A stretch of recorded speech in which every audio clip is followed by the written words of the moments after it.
Alright, welcome back to another video. In today's video, I'm going to give you 5 key rules that you can use to not just win more 1v1 gunfights, but to absolutely steamroll your enemies in these 1v1 situations.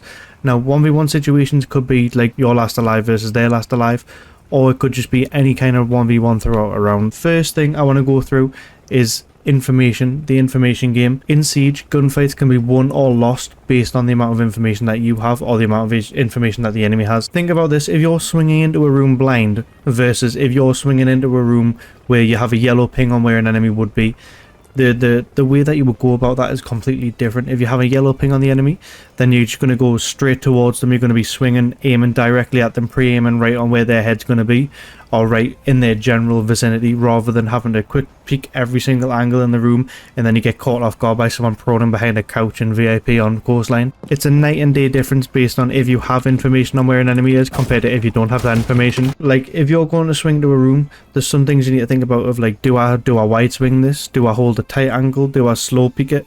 If you have no information, then you're not really going to know which one to do. However, if you have information, let's say someone's crouching behind this chair, I know that now generally I probably should aim crouch height, because that's where his head's going to be, rather than aiming head height and have to flick down.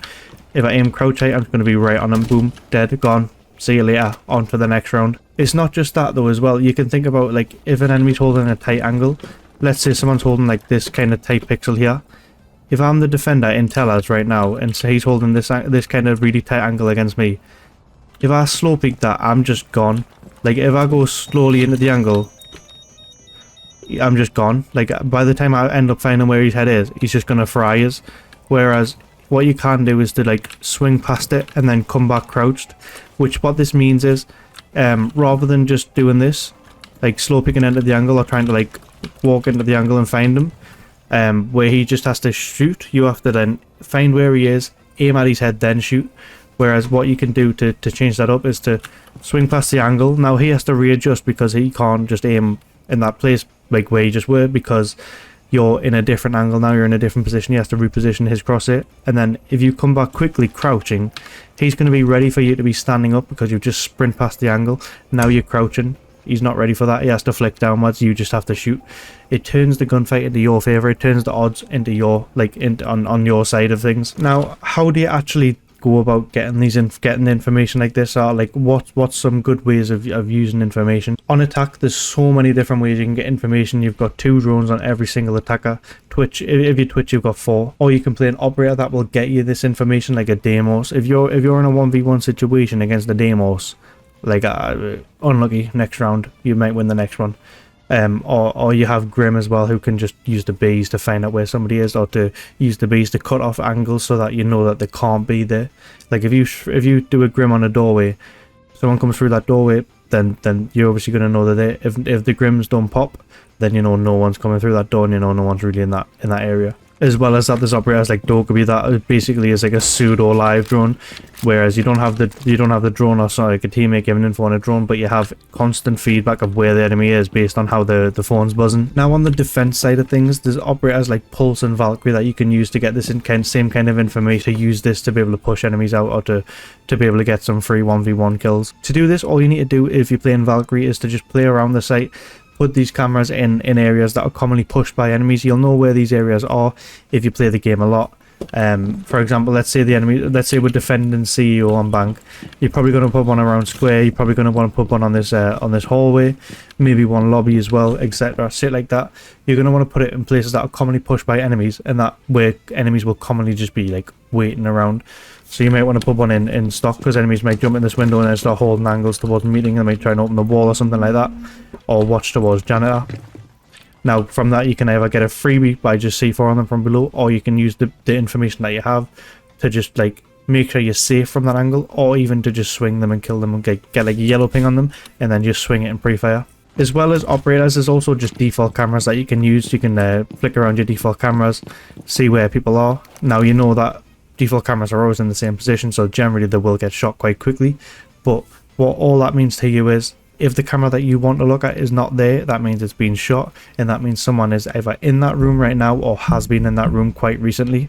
So you know that you need to be wary of that room, because the camera's gone. why is the camera gone? Someone's fucking shot it. But not just that, if you want a kind of basic solution for this, like to get information in these situations, like 1v1 situations, you can just play like someone with beepers or bulletproof cameras and then play around that. So for example, you can play this elevator, like A3 area, and play inside the elevator, and then you can just put a bulletproof camera here that watches down the hallway. Now you know, now you can just sit on that camera and you know that if you want a freebie, you'll see them on the camera, you just swing it and pre-fire. So the main takeaway is, don't just play these info ops, or don't just play people with these information utility, but actually play off that utility. Don't just put your beepers on staircases because you see everyone else doing it. Put your beepers in near where you're going to play as well. Like maybe put one on a staircase and then maybe put one where you're going to play. So let's say you want to play in janitor closet. You might want to put one like on top of one of these signs here, so if someone pushes from stock, beep beep beep beep beep, or like put it like tucked into the roof kind of there, and then if someone pushes from top square, beep beep beep beep beep, swing freebie for you, easy clap, good night, on to the next round. Just before we get into the next tip, I want to highlight an example of how you can use droning an information game in a 1v1 situation to absolutely steamroll the enemy, and it doesn't require any skill to play like this. So right now I'm playing Hibana on Coastline, and I'm droning myself in because I'm solo queuing, as I always do on my solo queue account. What you're going to see is I'm going to drone myself into office, then start droning myself into security. What I'm doing right here is leapfrogging off my drone. Rather than droning so many rooms ahead, I'm just droning my room, one room ahead, and then I'm pushing into that room and I'm getting back on the drone. And being able to do this means that I was able to get back on the drone, see the alibi there, and just swing around and pre-for him for completely free. Whereas if I was going into that with no info, I would have to try and play off sound and try and guess where he is, rather than just absolutely knowing where he is and just being able to get my freebie on him like that. Like, it's very simple if you know how to play off the drone game and you know how to leapfrog off your own drone. Also as well, before we get into the next tip, if you want to play with me or you want to talk to me if you have any questions about Siege, then join my Discord down below and like the video as well while you're at it. The second tip that I want to give you is to keep calm. Now, it's very, very easy to get stressed out in ranked when you're either in a 1v1 situation or when loads of things are happening around. There's ash charges going off, there's breaches getting opened, there's people dying, there's people screaming down the microphone, there's people typing in text chat. Everything's happening all at once. It's easy to get stressed out of everything's going on all at once. It's easy to get overwhelmed. In these kind of situations, it's imperative that you just like take a step back, breathe, relax, and try and sort of collect yourself to start thinking about the game again. Every play that you make in Siege should be calculated.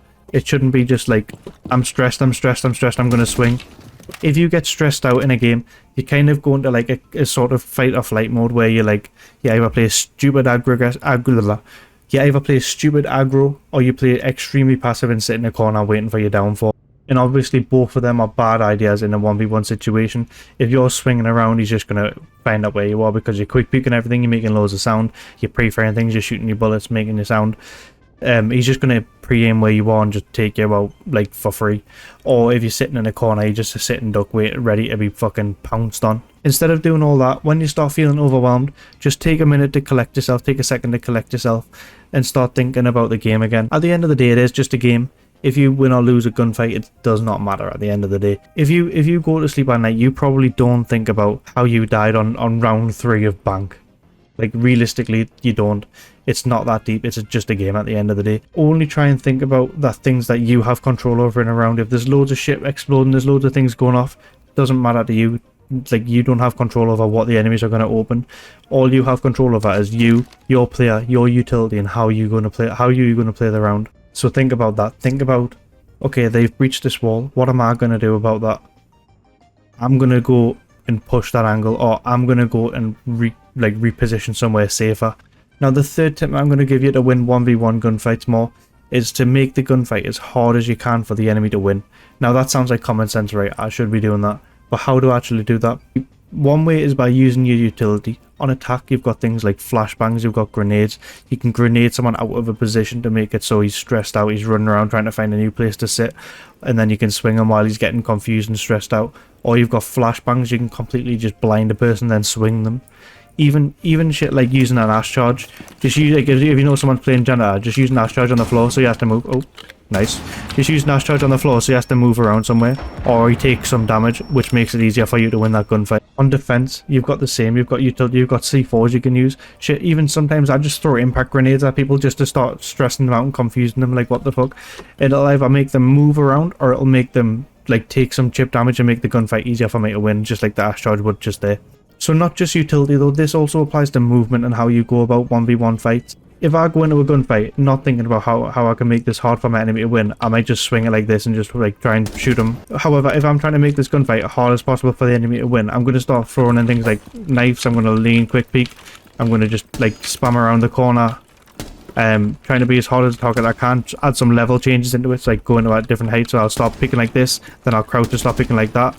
Or even like switching across to the other side up more like different kind of cover to make yourself a harder target to hit in Siege. You always want to try and play behind cover, whether it be just a wall like this, or whether it be some kind of like half wall that you can crouch behind like this, some kind of thing like that. You're always going to be wanting to play behind cover.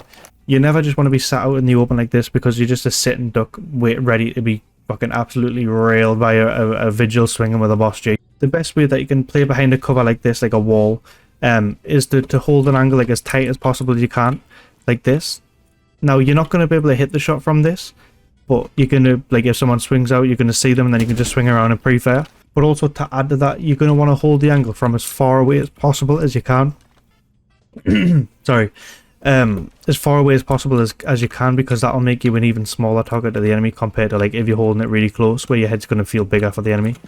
I'll try and give you an example with a drone right now. So if I'm standing right on this corner of the wall like this, you'll see that my leg's visible and it's quite a large target, right? And now if I compare that to me moving back a few steps and then like moving sideways to relay myself up, it's such a smaller target to hit because it's like further away and it appears smaller than it actually is. Now the fourth thing I want to talk about is tunnel visioning. Now I feel like it's very common to get caught in a tunnel vision mindset when you're in like a 1v1 situation, where like you might be stressing out about there's so much time left, like there's not many time, where you might be stressing about things like how much time's left, where the enemy's playing, how can I push into this bomb site, and you'll probably be like, okay, right, he's in janitor, I'm just gonna push through this doorway here. That's a tunnel vision mindset. There's so many other avenues you could push. You could like swing across and go around towards the meeting and like come behind him kind of thing, rather than just like sort of funneling in through a breach or through a doorway where he's already going to know that you're there. Try and cause some kind of distraction so that either you push a different way or he thinks that you're going to push a different way, so that it creates some confusion and the enemy doesn't just have like one angle to watch. He's got to like be watching this, now he's got to watch the rotate to see if you're coming through meeting. He's got to watch like the rotate here to see if you're coming through the breach. Like create some sound by throwing grenades or throwing some kind of utility just to confuse him a little bit, rather than tunnel visioning on, right, I'm pushing through this doorway, I'm going in. No, you're not. You're gonna go in and die. Like go do something different, just to add some kind of mystery to it, rather than be like boom boom boom boom boom. Even if it's just like killing your sound for a few seconds. If I sit here and make zero sound, he's gonna not like, be confused at where I am. Obviously this is like expecting that there's not a Valk camera just staring at you, but generally if I'm a defender and I'm thinking the enemy's making no sound right now, that must mean he's pushing from somewhere else, or that must mean he's cooking something up. If you just sit and give like a couple of seconds of just silence for like maybe 10-15 seconds, depending on how long is left on the clock, he's going to start panicking and might start looking at different ways, might start looking at a different angle. Then you can push in and try and kill him for free when he's looking a different way. Just try and think about how you can add some kind of confusion and mystery to this play, rather than just pushing in through the way that he's already watching. The final thing that I want to talk about is playing with confidence. In Siege, or in gaming in general, confidence is key. If you go into a gunfight thinking that you're going to lose it, then generally you've already lost. Like, it's very rare for me to go into a gunfight and think I'm going to lose it and still win it somehow. If I go into a gunfight thinking I'm going to win it, however, there's a lot bigger chance of me winning that gunfight compared to, like I said, if I go in saying I'm going to lose this fight. It's common sense. It's common sense when you think about it like that. But people will still be like, I'm so knackered. Yeah, I'm going to lose. I'm just going to die. Like, it's just over for us. Like, I'm getting ready for the next round. Who am I going to play in the next round? So you should be going into every single round or every single gunfight thinking that you're going to absolutely steamroll the enemy. Like, it doesn't matter who is in front of you. It could be Spite, it could be Bolo, it could be Creeper Crafter 65. It does not matter who it is. You're going to go steamrolling through them. You need to just tell yourself that, even if it's fake confidence at first. Once you start getting a few like wins and a few good plays under your belt, start bigging yourself up, being like, I'm actually quite good now, I'm getting better at the game, I'm doing quite well for myself here, I'm winning loads more games than I usually do, or I'm winning loads more gunfights than I usually do. it'll start becoming more real confidence over the fake confidence that you initially were giving yourself, and you'll start becoming a more confident and more happy player. When you become a more confident player, instead of going into gunfights and thinking, am I going to win this or am I going to lose this, or what if I die here, what's going to happen then, you'll stop thinking about things like that, and you'll enter a kind of flow state where you're just thinking about, okay, what am I going to do? You'll start playing off your intuitions rather than like questioning and doubting things. I'm a big believer that in 1v1 situations, it's better to play off like things like instincts and confidence over things like what's on paper the best play to do here. I find that personally, I could make a bad play, but if I do it with confidence, generally I might stand a good chance at winning it compared to if I do a good play without confidence in that play. Being a confident player and playing off your instincts is what's going to mold you into your own player, like your own player with your own play style, compared to being like the sort of default player of like, okay, I'll do the default stuff, I'll not do anything out of the book, I'll do everything page to page from the book. And you if you play like that, you're not going to have any initiative, you're not going to have any sort of zest, you're going to like just kind of be there, rather than if you start playing with confidence, you're going to do things a bit out of the ordinary, you're going to do things a bit questionable even, but it'll start working if the more that you play and the more that you play in this kind of way, and you'll start developing your own play style and becoming your own kind of player, rather than, like I said before, being the default, like just do basic stuff and hope it works. Anyways, that's it for this video. If you enjoyed, please drop a like. Also join my Discord if you want to talk to me or play games with me, and I'll see you in the next video. Thanks for watching.